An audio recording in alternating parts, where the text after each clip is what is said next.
Sit down quietly for 2 minutes and get a classmate ready to do the timing and counting.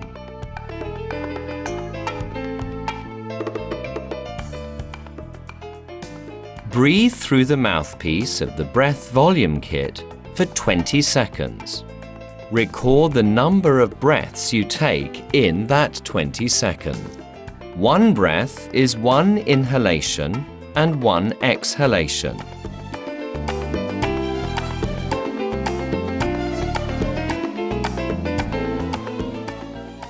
Then force all of the air in the bag to the far end and record its volume.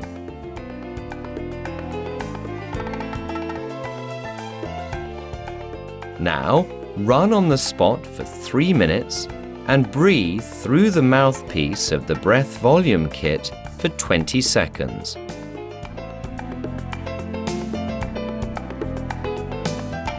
Record the number of breaths after exercise and the volume of exhaled air.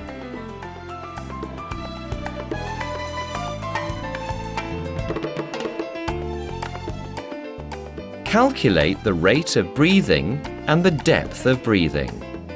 Record the results in the table.